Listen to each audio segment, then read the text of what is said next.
Hi guys, my name is Ermit the Forest. This is my unboxing of Lord British Shroud of the Avatar Forsaken Virtues Collector's Edition.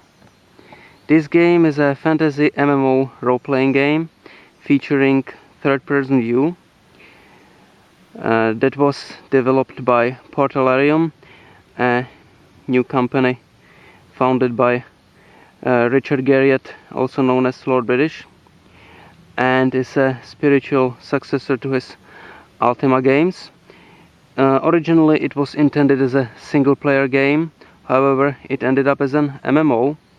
You can choose to play a single-player campaign anyway, however that misses the trading, crafting, player interaction and housing that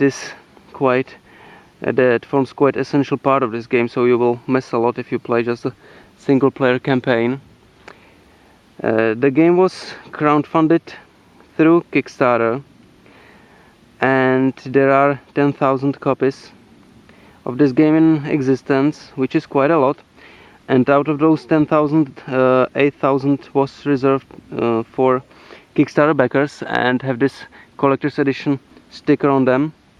And the rest 2,000, if you missed it, you will be able to buy it for some reasonable price on Amazon, because Portalarium plans to release the 2,000 remaining boxes on Amazon. They will just miss the collector's edition stamp on it, the golden one you can see on the cover. Otherwise there will be pretty much the same, maybe missing a trinket, I don't know. Let's take a look at a box art now. It is a nice sturdy box, and here you can see is the collector's edition sticker that makes the difference between a Kickstarter backer edition and a standard one that will be available on Amazon. If I turn the box around, on the back side there is some text about the game and pictures from the game.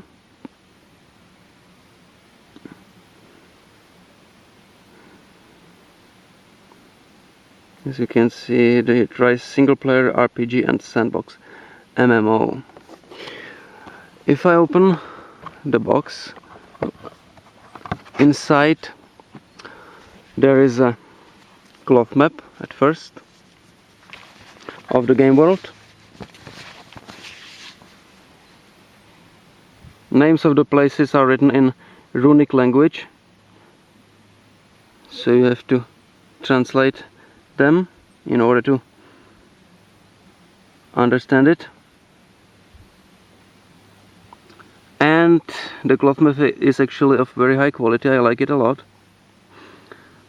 It's quite nice. Next thing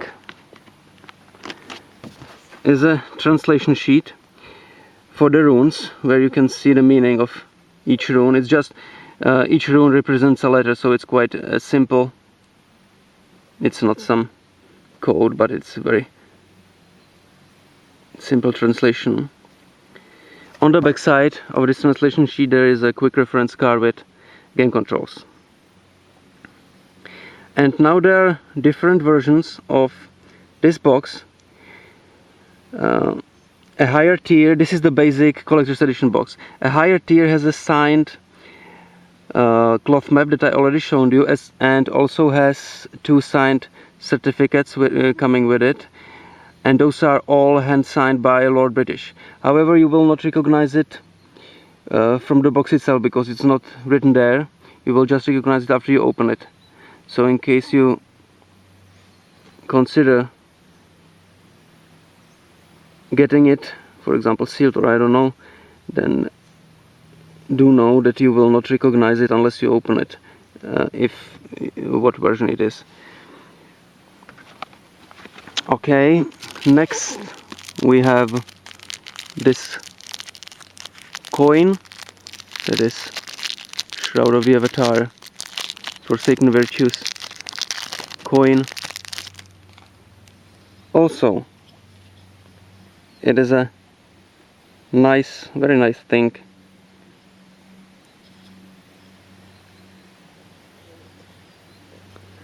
Next we have an ankh trinket.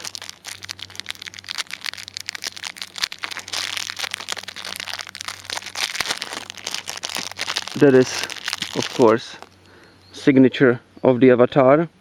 Since this game is a spiritual successor to Ultima games and takes place in New Britannia, you are the avatar and so on, so the reference is quite clear. Then we have this booklet, Our Epic Origin, a blast from the past, which is actually scans of Richard Garriott's notes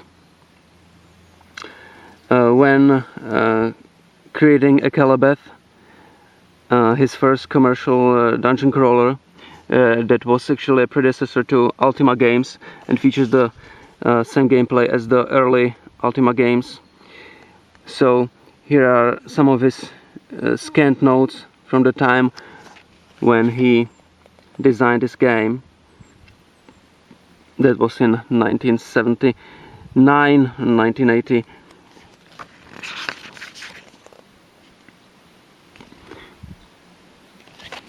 Yeah, so some of his early sketches, and here how he devised the runes for Ultimas and so on. So some kind of history lesson being listed here. Here's some speech from Richard Garriott.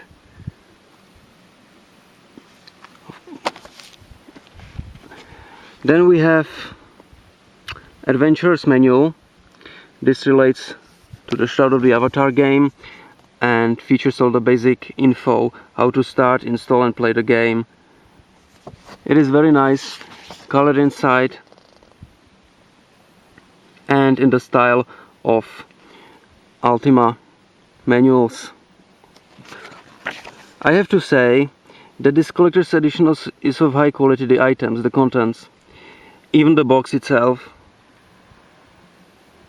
So although the game itself, well, received quite a lot of negative renown, or maybe just disappointment, probably it's not that bad, it's just that it was supposed to be single player, then it ended up MMO and such. So, however, what I want to say is that the physical items, the physical release is of high quality and is one of the nicest collector's edition releases in the recent times, so I really like it as a collectible.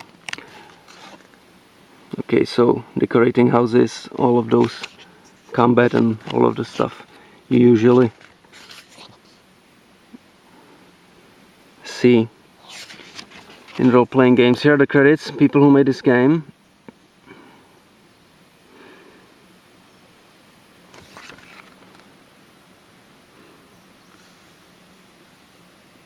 Okay, and the last thing in the box is, of course, the game itself in a jewel case, installer and soundtrack. So on one DVD there is